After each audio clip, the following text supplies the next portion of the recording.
Eu convido você a abrir a sua Bíblia na carta de Tiago.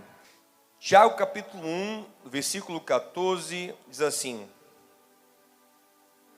mas cada um é tentado quando atraído e engodado pela sua própria concupiscência.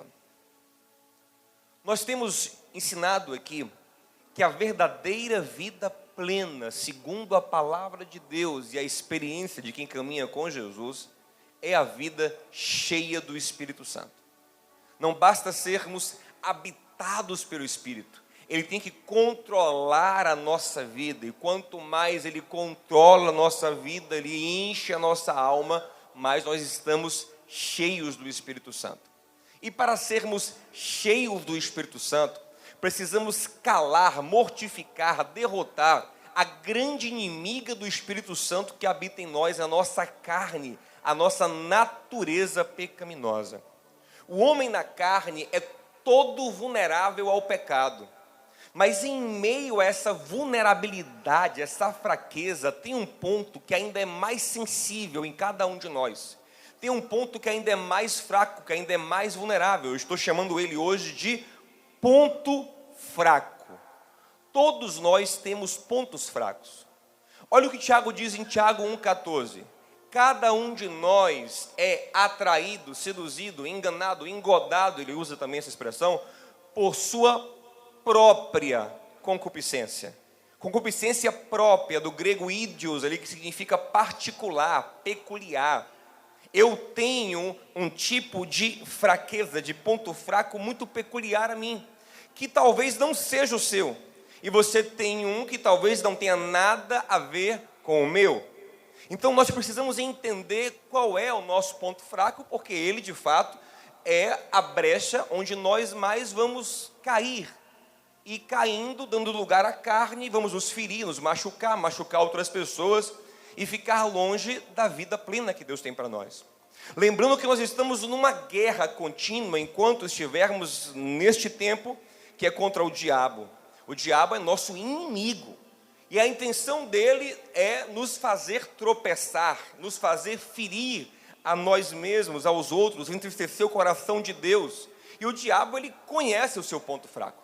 Em 1 Pedro 5,8, Pedro diz que o diabo, nosso inimigo, anda ao derredor, nos estudando, nos examinando, buscando a quem possa tragar. Toca no teu irmão para ele acordar, para ele entrar na pregação, diga ele assim: meu irmão, o inimigo já conhece o seu ponto fraco. Então, se o teu inimigo conhece o teu ponto fraco e você não conhece o teu ponto fraco, você está perdido, meu irmão. Se o teu inimigo conhece a sua debilidade e você não a conhece, você está frito. Você precisa conhecer e entender a sua fraqueza para então poder derrotá-la. Observe que Jesus ele usa um conceito muito parecido em Mateus 5, em Mateus 18, quando ele fala assim: se o teu olho te faz tropeçar, se a tua mão te faz tropeçar. Como se existisse um ponto na vida do homem específico onde ele cai mais. Não é que ele só peque naquilo, mas parece que ali, ou na mão, ou no olho, ele está caindo mais. Algumas vezes na Bíblia aparecem listas de pecadores. No Novo Testamento aparecem mais listas de grupos de pecadores do que listas de pecados. Por quê? De certa forma, é como se a palavra estivesse categorizando pecadores. Lá em 1 Coríntios 6, versículo 9, Paulo fala: não herdarão o reino de Deus os idólatras, os imorais, os avarentos, os efeminados, os adúlteros, enfim, e dá uma lista ali. Por quê? O homem, ele comete só aquele pecado? Não, mas é o pecado que mais caracteriza a sua fraqueza. Você entende? Então você tem que ficar atento a isso e compreendê-lo. Tem pessoas que acham que não tem ponto fraco, mas elas estão enganadas. Lembre que o Romanos 3,23 diz que todos pecaram e foram o quê? Destituídos da plenitude que é a glória de Deus. E estamos agora, pela unção do Espírito Santo, num processo de santificação que levará à restituição da glória da qual fomos destituídos por causa do pecado. Mas todo homem foi esvaziado da glória e todo homem tem ponto fraco. Se você pensa que não tem ponto fraco, podem ter 3 coisas na sua vida. A mais improvável é que você tenha alcançado a perfeição. É possível que você já tenha chegado à estatura de Cristo em caráter. Ou seja, você não tem mais nenhuma vulnerabilidade no seu caráter. Ainda assim, ainda que você tenha chegado à estatura de você é Cristo na terra, e isso é uma meta nossa, ainda assim, você, enquanto não for glorificado na vida futura, você lutará com a sua carne que continua débil. Jesus disse, o espírito pode estar pronto, mas a carne ela sempre é. Então, nessa carne fraca, mesmo em alguém que atingiu a estatura de Cristo, existe um ponto mais vulnerável, e esse ponto você tem que dar atenção hoje. Nosso foco é nele hoje. Outra possibilidade, para quem não reconhece ponto fraco nele, é ele estar cego. É o ponto fraco dele também ser um ponto cego, ele não enxerga, e isso é muito comum. E outra possibilidade é ele ter tanto ponto fraco que ele não sabe discernir qual é o pior. É tanta fraqueza que ele não consegue compreender qual é a pior. E nesse caso, eu quero te estimular a você focar na principal. Tem um filósofo espanhol, cristão, da Idade Média, que eu gosto muito, chamado Baltasar Gracián. Gracián fala o seguinte, ó. Se você quiser crescer em caráter, liste os teus defeitos, encontre o principal deles, esqueça por um tempo os outros, invista toda a tua força no pior defeito do teu caráter. Declare guerra a ele. Quando você derrotar o seu pior defeito, que é o seu gigante, os outros serão anões diante de você. Isso é muito legal, isso é muito verdadeiro. Então, se você é alguém cheio de defeitos, e é normal também já ser alguém cheio de defeitos, de falhas de caráter, você precisa hoje se focar no principal, porque isso vai te ajudar a vencer. Mas pastor, eu pensei que depois de convertido o crente não tinha mais ponto fraco. Pode ser que depois de convertido haja no crente uma transformação tão profunda que o ponto fraco dele se desloque de um lugar para o outro. Aquilo que era fraco foi fortalecido no Senhor, e não é mais ele vai ter uma área mais vulnerável. Então você precisa ficar atento a isso, mas geralmente não. Geralmente a pessoa, mesmo depois de convertida, num grau diferente, continua tendo uma vulnerabilidade numa mesma área. Pedro, por exemplo, lembra que Pedro negou Jesus. Quando negou Jesus, Pedro foi um homem dissimulado. O que é dissimulação? É aquele que se disfarça, se esconde. Pedro não quis abandonar totalmente Jesus, como outros fizeram. Ele foi acompanhando Jesus de longe. Mas quando apertaram ele, ele fazia o quê? Não, eu não conheço não. Eu estou seguindo a Jesus, mas quando me apertam, você é dele? Não sei nem quem ele é. Pedro foi dissimulado. Tá, mas não tá. Tá, mas se esconde. Tá, mas disfarça. Agora isso aqui é Pedro antes da conversão. Versículo antes dele fazer isso, o Senhor disse a ele, Lucas 22, Pedro, quando te converteres, fortalece teus irmãos, mas hoje, Pedro, você vai me negar 3 vezes. Aqui é Pedro não convertido, negando Jesus dissimulado, mas passa o tempo, Pedro se converte, passa a ser um homem cheio do Espírito Santo. Será que ele continua com essa fraqueza de dissimulação na sua vida? Sim, senhores. Paulo entrega Pedro em Gálatas 2. Paulo conta que Pedro, já pastor, já convertido, já cheio do Espírito Santo, um dia estava no meio dos gentios, os irmãos que não guardavam costumes judaicos. E de repente, chega na casa um grupo de irmãos mais zelosos com os costumes judaicos, radicais, preconceituosos. Pedro levantou da mesa, segundo Paulo, e fingiu que nem conhecia os irmãos. Ó. Tá, mas não tá. Tá, mas disfarça. Dissimulação, num grau diferente. Lá atrás ele negou Jesus, aqui ele nega alguns irmãos, mas Pedro continua com a fraqueza da dissimulação, mesmo convertido, mesmo pastor, mesmo cheio do Espírito Santo, em grau diferente, em nível diferente, mas o ponto fraco se mostra o mesmo. Quem está me entendendo? Está me compreendendo? Está compreendendo? Estou falando muito rápido, gente? Não, tá legal? Então, você tem que notar que mesmo convertido, você pode continuar tendo um ponto mais sensível, um ponto mais fraco. Também é possível que você viva o chamado fenômeno do calcanhar de Aquiles. Lembra de Aquiles, o mito grego?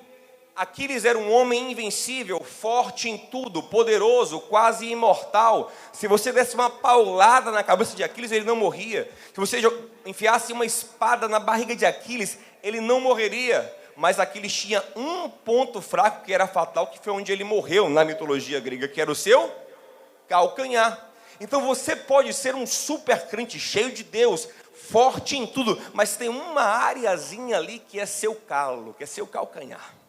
Ali eu já vi muita gente assim, eu já vi gente cheia de Deus, mas tem uma areazinha que quando o diabo sabe que bate ali, derruba o homem, derruba a mulher. Então você tem que ficar atento a essa possibilidade também. Agora vamos lá, eu quero entender o meu ponto fraco, isso é importante para vencê-lo.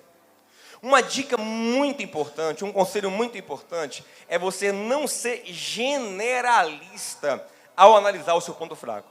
Não basta falar assim, ó, eu sou uma pessoa violenta. Isso é muito vago, isso é muito amplo. Você tem que entender quando você fica violento, qual é a raiz dessa violência, o que te impulsiona a violência. Quanto mais você detalhar, você compreender as raízes da sua fraqueza, maior é a sua força, a sua sabedoria para derrotá-la. Por exemplo, entre os discípulos de Jesus haviam homens ambiciosos. Mas eu não posso dizer, os discípulos eram todos ambiciosos. Não, as ambições entre eles são diferentes. Por exemplo, Pedro e João, ou Tiago e João, irmãos, filhos de Zebedeu, são ambiciosos? São. Mas o que eles ambicionam? Eles chegam para o Senhor e falam, Jesus, sabe o que nós queremos, Jesus? Uma coisa muito simples. Quando o Senhor estabeleceu o teu reino na terra, queremos ficar eu à tua direita e Tiago à tua esquerda.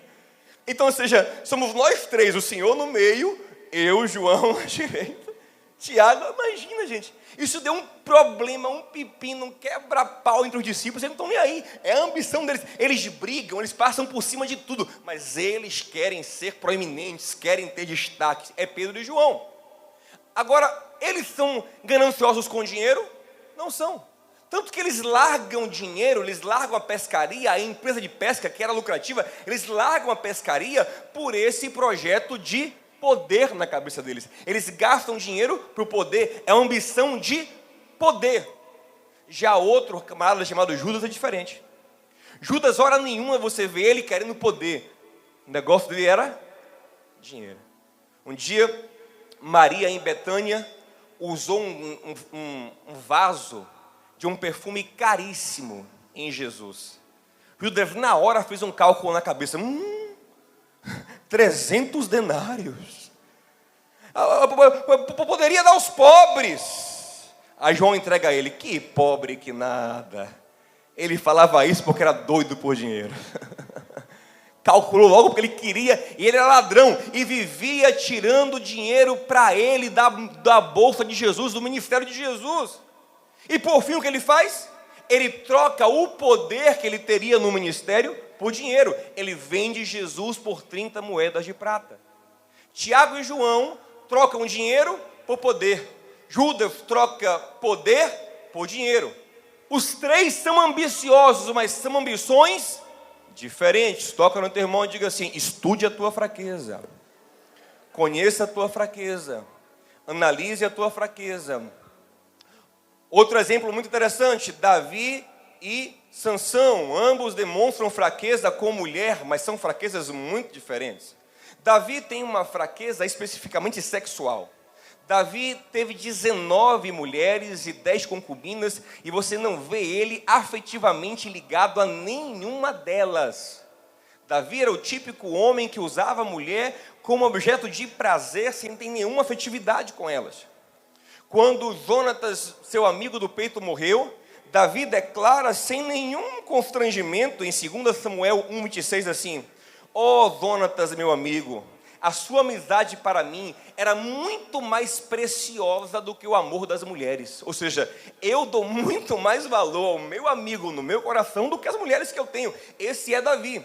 Mas quando ele bate o olho numa mulher bonita que toma banho, Batseba, ele não aguenta e não quer saber de nada e deita com ela, peca com ela, o pecado que lhe trouxe muita desgraça, muita dor.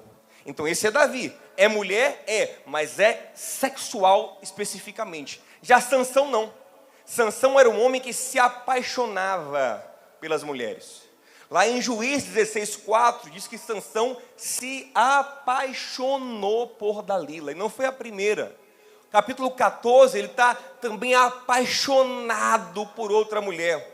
E tanto você percebe que esse sentimento que Sansão tem, que a primeira mulher que ele se apaixonou, quando ele foi casar, no dia do casamento, deu um chabu e ele não casou. E quando ele volta para reclamar a mulher, o pai da menina tinha casado ela com outro rapaz. E ele ficou furioso. E o pai disse: não, Sansão, fique tranquilo, eu tenho aqui a irmã mais nova dela, que é mais bonita. Case com ela. Se Sansão fosse um cara só sexual, dizia o quê? Beleza, mais bonita, mais nova, eu quero essa. Sansão disse: eu não quero, né? Eu quero a outra, que eu estou apaixonado. Sansão era a paixão que ele tinha. E você ainda pode entender mais profundamente a fraqueza sentimental de Sansão se você se debruçar sobre ela. Por que Sansão só se apaixonava por mulher filisteia? Porque ele nunca se apaixonava por uma israelita do seu povo. Já pensou nisso? A resposta é simples. Sansão era o homem mais destacado de um povo que na época era oprimido. Os filisteus, eles oprimiam Israel. Os filisteus eram nobres, eram ricos, eram bonitos, eram vistosos. Naquele tempo Israel era oprimido, era fraco, era pobre. Sansão é um homem destacado num povo pobre. Sansão, ele busca nas mulheres filisteias a afirmação que ele não consegue entre os israelitas. Tanto é que Sansão, no fundo, ele quer ficar em paz com os filisteus. No casamento dele, no capítulo 14, ele não convida nenhum israelita, só tem filisteu na festa de Sansão. Ele cita com 30 homens filisteus e faz um desafio com eles. Propõe um enigma e fala: se vocês perderem para mim essa aposta, me consigam 30 roupas finas de festa. O bichinho queria se vestir como os filisteus. Mas os homens trapaceam, ele perde, ele não tem como arrumar as roupas, ele mata outros filisteus para pagar a aposta. Mas ele sempre quis sentar com o filisteu, conviver com o filisteu, se vestir como filisteu, e todo esse complexo emocional, essa carência em Sansão, o empurra para paixões com mulheres filisteias. Então, quanto mais você se aprofunda na alma, na psique de Sansão, mais você vai compreender o seu ponto fraco. Eu não posso entrar muito nisso aqui pelo nosso tempo, mas você precisa fazer, às vezes, um mergulho em você mesmo. E eu não estou falando aqui de psicologia de tal linha, ou freudiana, ou disso. Não, eu estou falando o seguinte: de à luz da palavra se conhecer. O papai fala: não, a gente não tem que se conhecer, não, a gente tem que conhecer Jesus. Não, isso não é bíblico. Lá em Tiago fala assim, que o homem que olha para a palavra é um homem que vê o próprio rosto no espelho. A palavra nos faz conhecer a Jesus, sim, como alvo, mas a palavra também expõe quem nós somos. Entender a própria fraqueza é fundamental para uma transformação. E você às vezes não vai conseguir fazer isso sozinho. Como eu falei, às vezes o ponto fraco é um ponto cego. E aí que entra o irmão. Aí que entra aquele que tem o Espírito Santo e que comunga com você. Mas se você não vive em comunhão, fica difícil. Mas se você vive em comunhão, você tem a bênção de ter alguém externo que observa e diz: rapaz, você é uma bênção, mas você tem um ponto fraco. Vamos treinar isso? Diga alguém assim, você é uma bênção, mas tem ponto fraco. E isso não é uma coisa fácil de ouvir, não, viu? Tem gente que dá um pinote quando você falar isso para ele. Ele não quer que ninguém descubra, que ninguém entenda, que ninguém perceba que ele tem ponto fraco. Provérbio 27:6 diz que leais são as feridas feitas por quem ama, mas o beijo de quem odeia é um engano. Ou seja, não adianta ficar só bajulando, elogiando, beijando. Às vezes o amigo verdadeiro tem que ser sincero. vai machucar, vai doer, mas vai sarar em nome de Jesus. Amém, meu amado? Como o ferro afia o ferro, o homem afia o homem, e o ferro afiar o ferro dói. Então, descobrir ponto fraco muitas vezes requer comunhão, requer sinceridade, requer você buscar. E fulano, vem cá, eu quero que você me fale para mim qual é meu ponto fraco. Uma vez a gente fez um trabalho desse num retiro só com pastores e líderes da igreja. Deu um pepino, meu irmão. Deu um pepino. A dinâmica era a seguinte, ó. O pastor sentava numa cadeira no meio, era um de cada vez. E todos os outros iam ser sinceros. Iam falar o que enxergavam nele de virtudes e depois de fraquezas. Meu amigo, na virtude era uma bênção. O povo chorava, se emocionava, aleluia, e gostava, e sabe, ficava super feliz. Mas quando entrava nas fraquezas, meu irmão, o cara queria rebater, o cara queria acusar o outro. E você que vai falar de mim? Mas calma, rapaz, agora é você, depois você fala de mim. Sabe, não é fácil, tem que ter maturidade, tem que ter humildade. Mas a Bíblia diz que quem é sábio ama a repreensão. Mas o tolo, ele odeia quem lhe corrige. Por isso Salomão fala, não corrija o tolo, porque ele vai lhe odiar. Corrija o sábio, ele vai lhe amar. Quem quer crescer, meu amado? Quem quer evoluir? Então se abra para ouvir o conselho, se abra para ouvir a correção do outro. Mas vou lhe falar uma coisa, a pessoa que mais pode iluminar você acerca do seu ponto fraco não é outra, é o nosso Senhor. É Jesus. Busque em Deus, busque em oração, busque, fale, Senhor, me mostra o que eu não estou enxergando. No Salmo 139, Davi faz isso, ele fala, Senhor, tu me sondas, tu me conheces, conheces o meu pensamento, antes de eu falar, já conhece o que eu vou falar, tu me criaste no ventre da minha mãe. Ele termina o Salmo assim, Senhor, já que me sondas e me conheces, olhe para mim aqui, vê se há em mim algum caminho mau. Eu não estou enxergando, mas o Senhor está enxergando, e guia-me pelo caminho correto. Ore a Deus, pedindo a Ele que Ele te ilumine acerca dos seus pontos fracos. Porque, eu repito, é muito comum que o seu ponto fraco seja também um ponto cego. Às vezes é cego porque você quer deixar ele cego.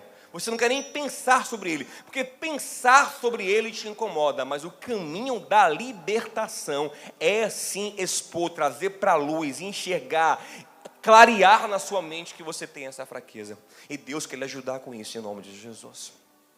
Meus amados, vamos lá agora então para a parte que mais interessa. Vamos tentar entender como vencer o ponto fraco. Aliás, antes disso, eu vou dar aqui uma dica muito importante para você descobrir o seu ponto fraco. Entender, compreender o seu ponto fraco. Isso aqui me ajudou demais. Ouça isso. Tem um lugar, tem uma fonte de pesquisa que você não pode descartar. É a sua principal fonte para se compreender. Que é o quê? A herança de alma que você recebeu. A sua herança psicológica. E aqui eu quero logo dizer que eu não estou falando de maldição hereditária. Eu estou falando de herança de alma que você recebe pelo ensino dos seus pais, pela cultura que você recebeu, pelo ambiente em que você foi gerado por sua família, pelos ensinos que entraram no seu consciente, no seu subconsciente, mas que você também recebe por carga genética. Eu estou totalmente convencido disso, porque eu vivi isso, eu vou te contar já já. Mas antes disso, uma universidade americana em Minnesota fez uma pesquisa em 79 e divulgou ela em 86, ano que eu nasci.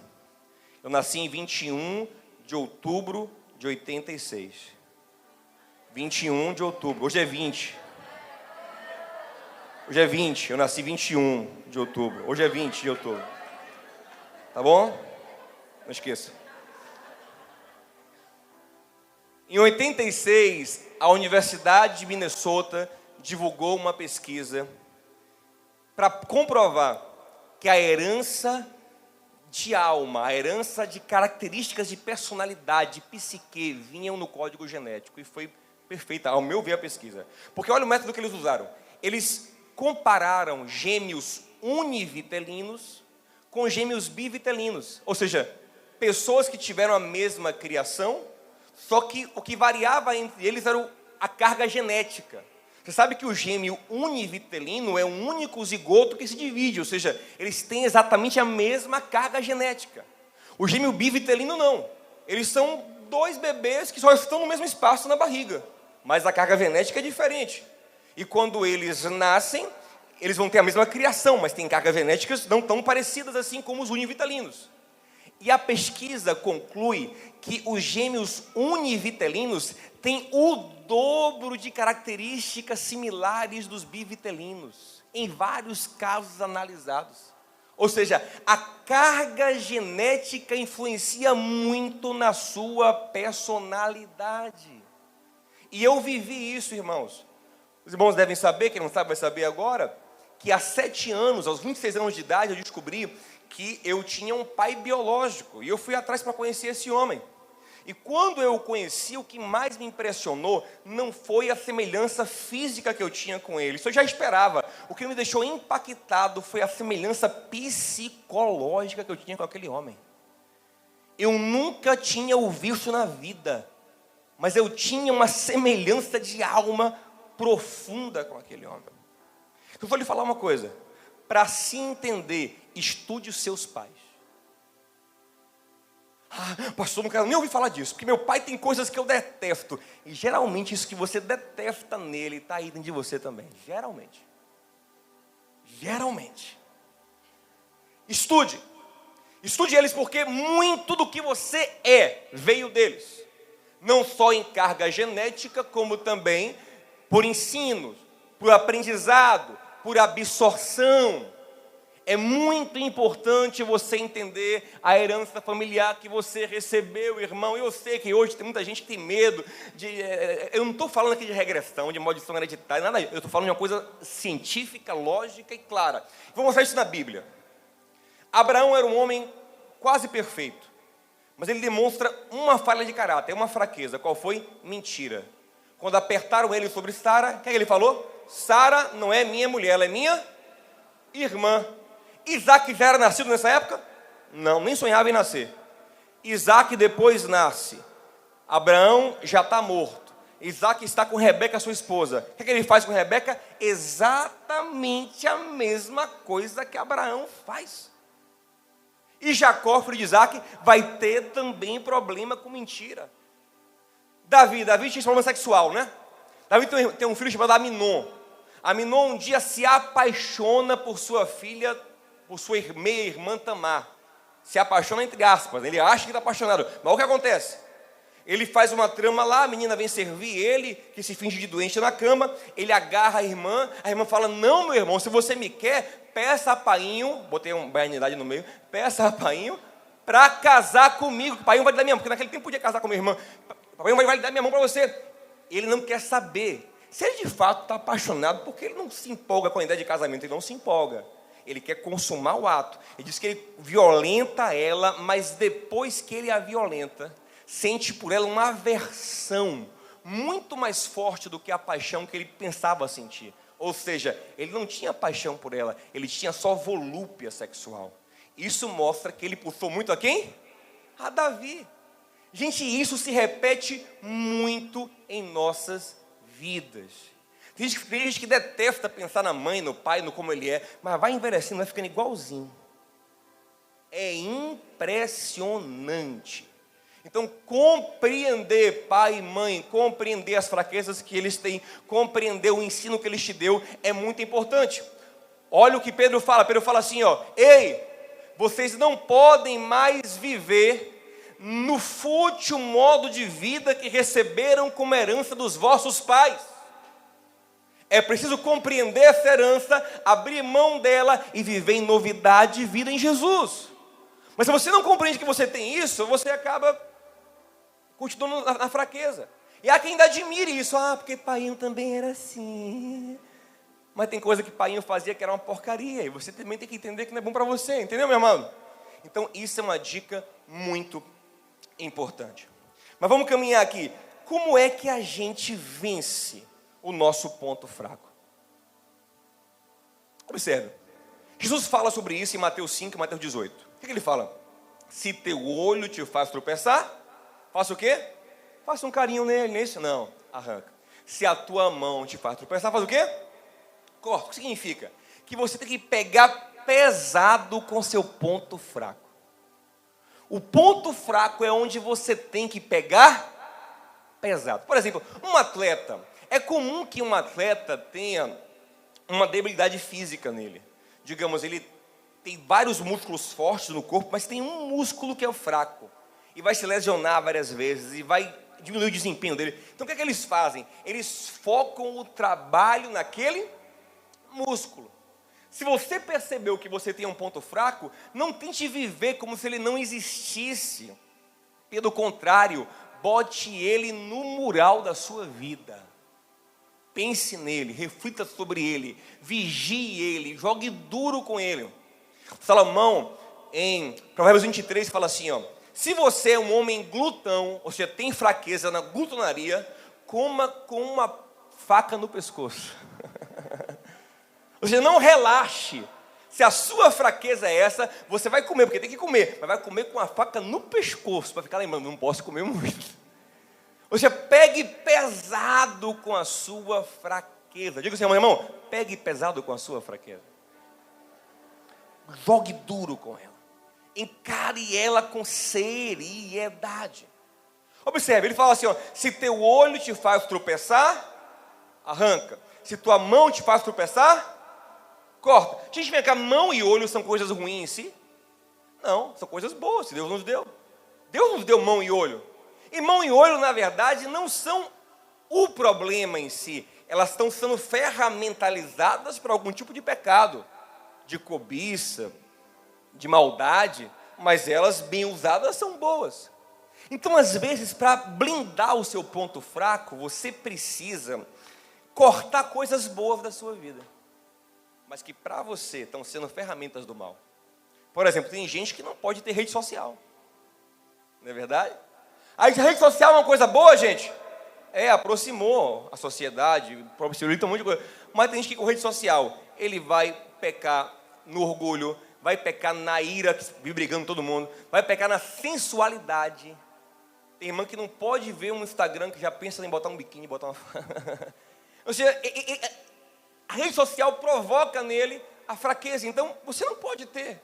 Ou enquanto não estiver tratado, não pode ter. Você corta o olho, você corta a mão, para poder evitar cair, pecar naquela área. Está entendendo, meu amado? Então você tira coisas boas. Por exemplo, aí tem as polêmicas que eu não vou entrar aqui agora. Eu tenho uma pregação só sobre isso. Sobre quando amputar é necessário. Está no YouTube. Eu falo só sobre isso. Casos polêmicos como bebida, música secular, amizades. Coisas que não são pecado em si, mas que sendo ferramentas para cativar, para fomentar o teu ponto fraco, precisam ser cortados. E você tem que ser maduro para entender que para você não dá. Para o outro pode até dar. Tem gente, irmão, que não está nem aí. Mas tem gente que se atribula e peca. Então, para o outro não dá, mas para você... Fulano, vamos... Vou dar um exemplo aqui bem hipotético aqui. Fulano, vamos para a praia. A praia é pecado, gente? A praia do diabo? Não, a praia de Deus. Jesus gostava de praia também.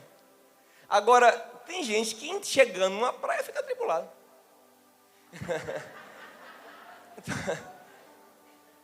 Então ouça, você tem que ter a coragem de falar para quem convive com você: fulano, é o seguinte, ó, praia não dá para mim.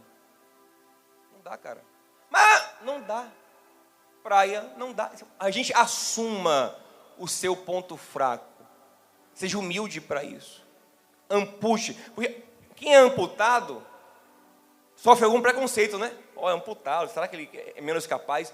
E quem amputa coisas na sua vida, quem corta a mão, quem corta o olho para agradar a Deus, para não ir para o inferno, para viver cheio do Espírito Santo, vai sofrer também. Parece cara radical, não pode nem encostar em álcool, não pode ir na praia, não pode ouvir a música. Cara, para você dá, mas para mim não dá. Está entendendo, meu amado? Não tenha vergonha não, vergonha é no final dos tempos, naquele grande dia, ouvirmos do Senhor: afastai-vos de mim, todos vós que praticais a iniquidade. Aí que vai ser vergonha.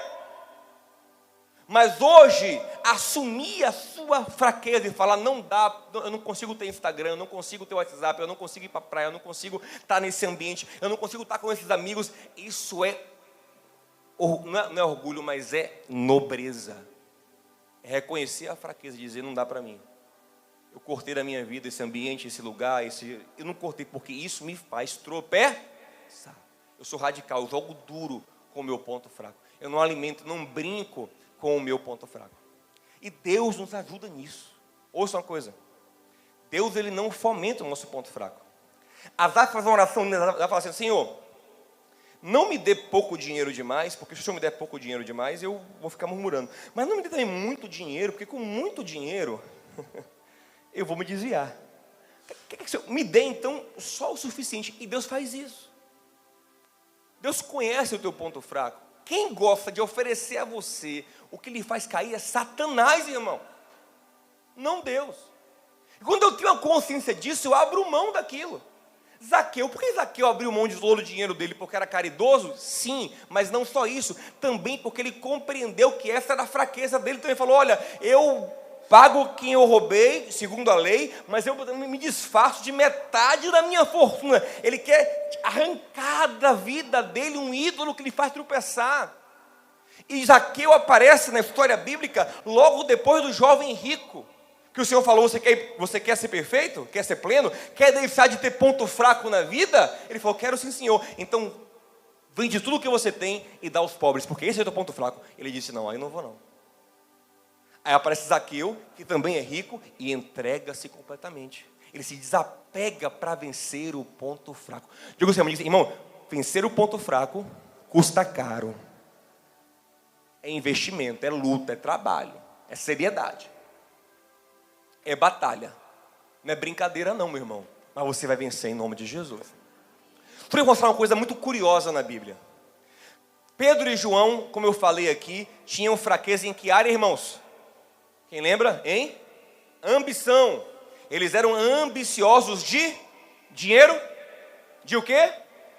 Poder. Lembra que Pedro e João, junto com Pedro, Tiago e João, Tiago e João, junto com Pedro, não era Pedro, não, Tiago e João, junto com Pedro, eram os três principais de Jesus, lembra disso? Tem coisas que só eles vivem com Jesus, transfiguração, Getsêmani no último dia, só eles vivem com Jesus, são os especiais de Jesus. Então a gente espera que na igreja primitiva, quem sejam os três principais líderes? Pedro, Tiago e João no barquinho. Mas observe que qualquer coisa, Tiago e João demonstram ambição por poder. Quando você olha para o livro de Atos, Tiago e João desaparecem. Muito forte. Isso é impressionante. Tiago morre logo no início. Herodes mata logo Tiago em Atos 12. João aparece no capítulo 3, depois ele some. Quem tem proeminência na igreja? Pedro, Paulo, Tiago, irmão de Jesus, que nem crente antes era, só se converteu depois da ressurreição de Jesus, que vira líder em Jerusalém. Mas Pedro, Tiago e João perdem a proeminência. É Deus dizendo assim, ó, eu conheço a fraqueza de vocês. Não adianta o homem ganhar o mundo e perder a sua. É melhor perder o mundo e ganhar a sua alma. Aleluia. Paulo demonstra o tempo todo ter uma fraqueza na Bíblia. A fraqueza de Paulo é o orgulho. Isso é muito claro nas cartas dele, que ele luta contra o orgulho. O que é que Deus faz com ele? Bota um espinho para que eu não me ensoberbecesse pela grandeza da revelação que eu tenho recebido. Deus me colocou um espinho na carne. Eu fui dizer, Senhor, tira de mim. Ele falou, não, é necessário.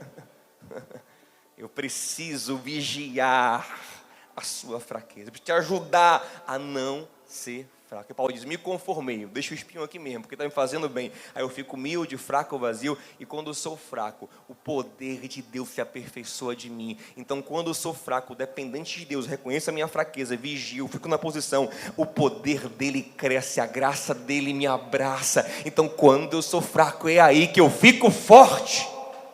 É no reconhecimento da minha dependência. Está entendendo, meu irmão?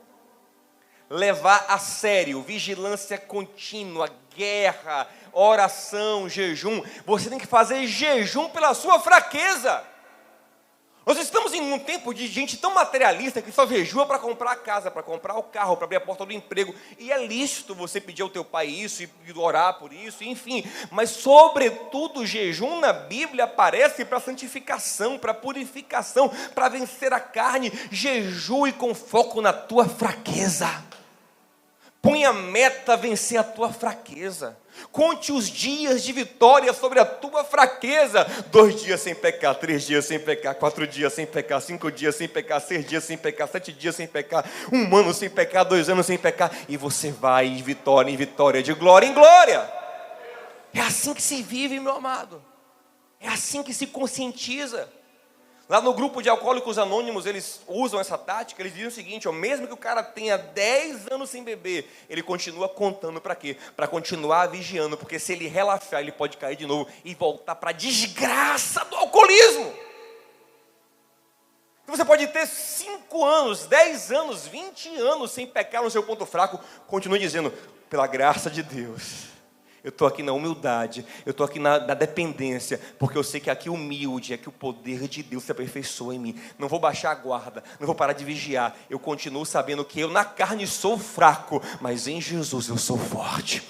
Tudo posso naquele que me fortalece. Nunca diga, agora eu estou bom, agora eu sou o cara, isso aí para mim agora é fichinha. Não menospreze o teu ponto fraco. Porque lá dentro de você continua existindo o velho homem. E se ele ressuscitar, o bicho é ruim de matar de novo. Então, em nome de Jesus, vigilância, leva a sério, encara, briga com o teu ponto fraco. Porque o Senhor vai te dar graça quando Ele vê que você está interessado em vencer. A gente, Deus entra na briga, quando a gente entra, Ele ajuda. Mas Ele ajuda quando a gente mostra que a gente quer vencer. Se você não demonstra seriedade no combate ao pecado, no combate à sua fraqueza, Deus respeita você. É preciso levar a sério para ter uma vida cheia do Espírito Santo, abundante em paz, amor e alegria. Uma vida onde abunda a presença de Deus. Vamos ficar em pé em nome de Jesus?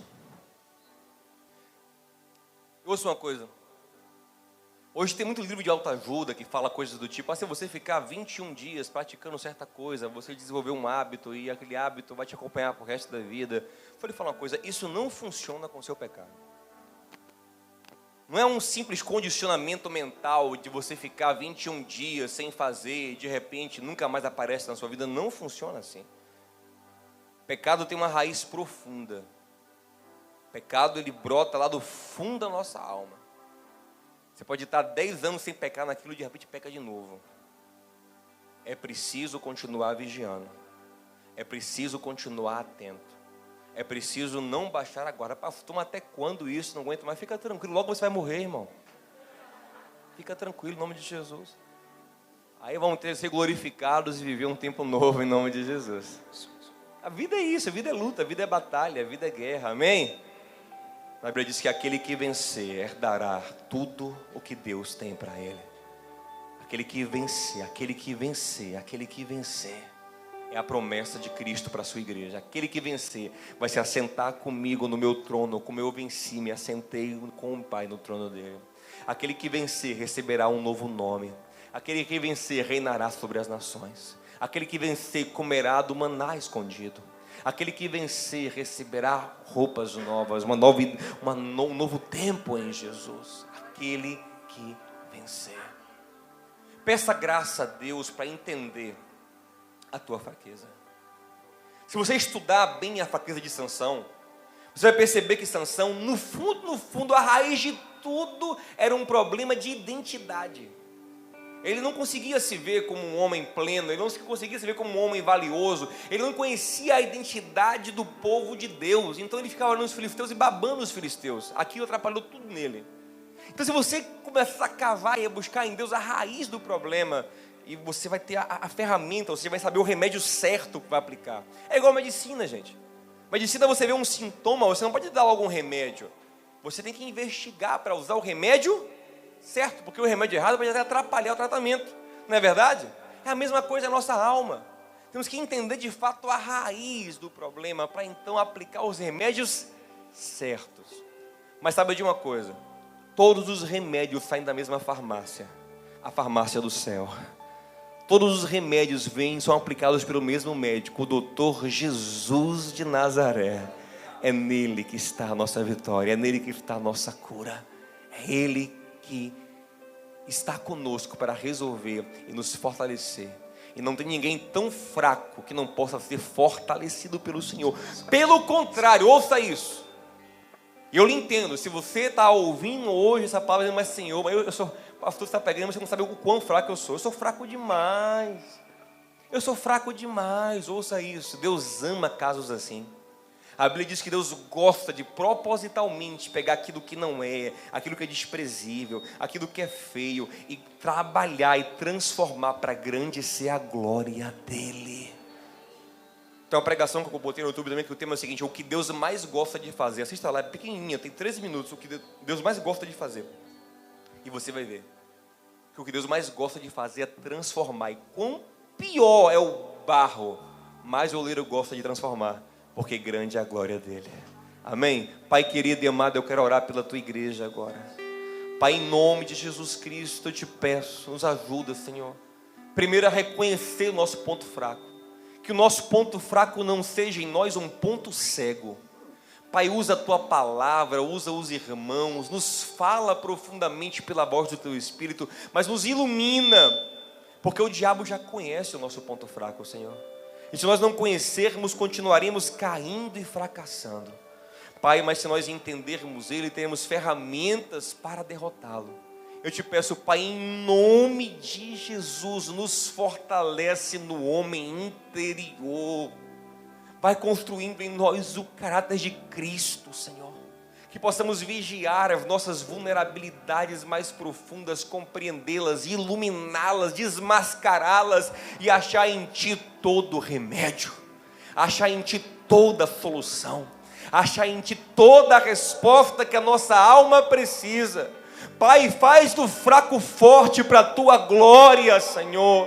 E glorifica o Teu nome em nossas fraquezas, para que o mundo veja que onde abundou o pecado, está superabundando a graça de Deus, a vida de Deus. Glorifica o Teu nome em nós, Pai.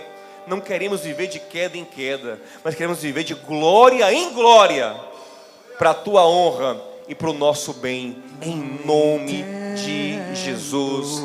Amém. Diga ao seu irmão assim, ó: Deus te fortalece. Diga ele, irmão, Deus te fortalece. Diga a ele, Deus te fortalece. Deus te fortalece. Diga ao outro irmão, diga a ele aí, Deus te fortalece. Deus te fortalece. Deus te fortalece.